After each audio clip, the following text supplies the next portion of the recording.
Hey Vogue, I'm Dasher, and this is my Get Ready With Me video. Get ready to go where? Take two. Congratulations, you are still in the running to become America's next top model. Among the prizes is a photo shoot with famed photographer Gilles Ben Simon. Okay. Take three. Church, welcome to my first actual hair wash following my hair transplant procedure. I got my shampoo, y'all bring y'all opinions, and let's get on in to this damn mess.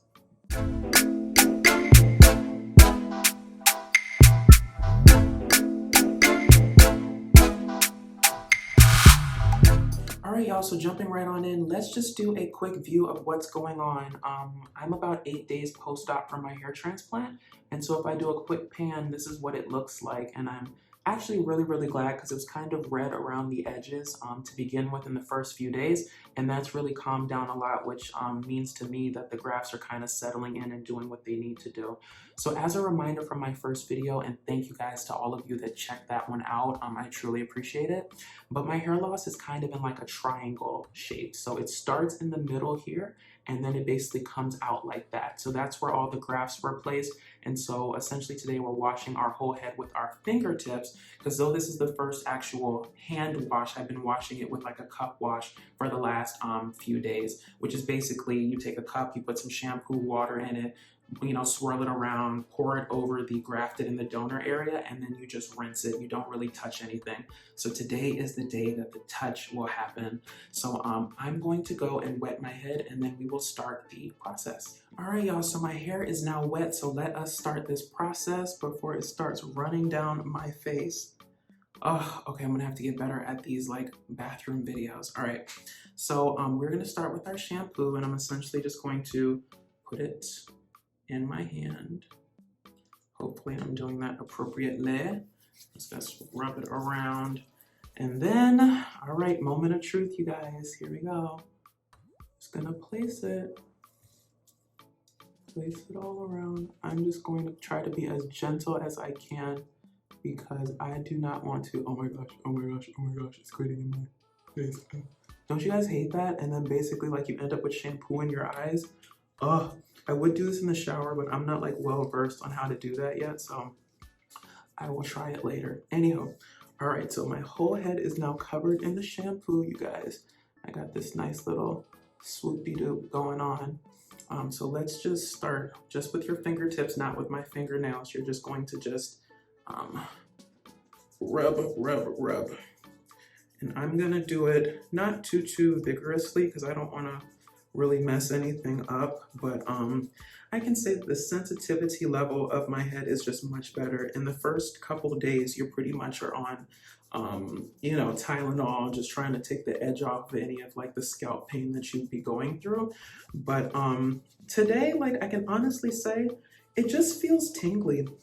It's really how it feels. It just feels tingly. So I'm heading into, like I told you guys, it's a triangle, so I can feel it starting here in terms of where the grafts and stuff are. So I'm just being like super gentle. I just want to just go over them because you don't want to take any sort of nails and scratch them out because, even at this point, you could probably dislodge something if you tried hard enough. But you just want like a gentle circular motion.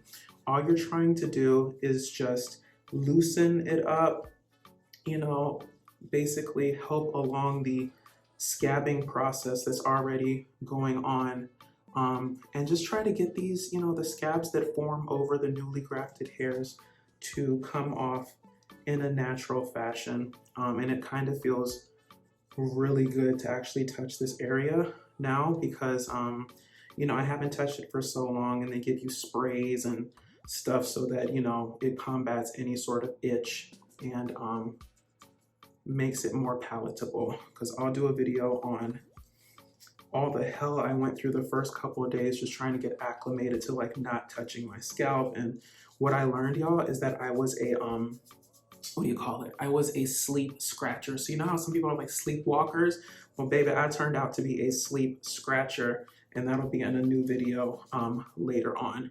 So I think I pretty much got the whole area of it, you guys. So Normally I would get in the shower and wash this off, but today I think I'm just gonna wash it off with a cup rinse. So let's like split the difference, right? I won't get in the shower just yet. So I'm going to go get prepared for this wash off, and hopefully I can do it and show you guys, but if not, I will be back in a second. All right guys, so it's been about 10 minutes. It's actually a conditioning shampoo, so I wanted to give it time to set in. So it's been 10 minutes. I think it's time to wash it off. And I was like, let me see if I can try to do this. This video is just gonna be about me trying new things. So I got my jar of water and we're gonna see if we can just basically do this without it being too shaky or looking crazy. So one take and here we go. All right, let me see.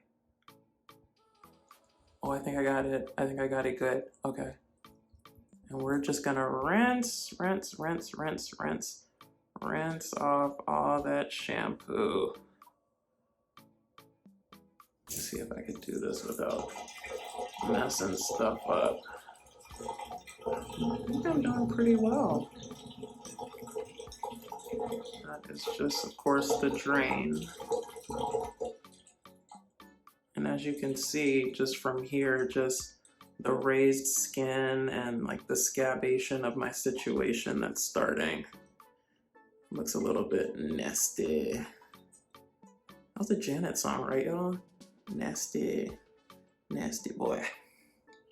All right, I think it's been good to the last drop, so let's get on up and assess the damage and we'll go from there. All right, you guys, well, what you didn't see is that I went ahead and rinsed it like 2 more times because all of the scabation of my situation started to scare me. But after reviewing my material, if I could just do a quick pan for you guys, the scabbing and the healing and the crust and stuff that you see, they call the gray areas, is just part of the natural process, and I'm not supposed to pick at them or rub them or anything like that. So we're gonna let it all naturally do its thing and fall off on its own, which is, I guess, the natural order of the healing process and whatnot. So I will let this dry, and then I'm pretty much gonna hit it with my daily spritzer just to nourish the skin underneath and to help this whole healing process continue. But I think that's really all I wanted to cover in this video. So if you liked what I said and you liked what I did, please feel free to like, comment, and subscribe. Follow me on all social media at DatDamnDasher. And until next time, y'all, wish me luck with this hair transplant recovery process. I'll talk to y'all later. Bye.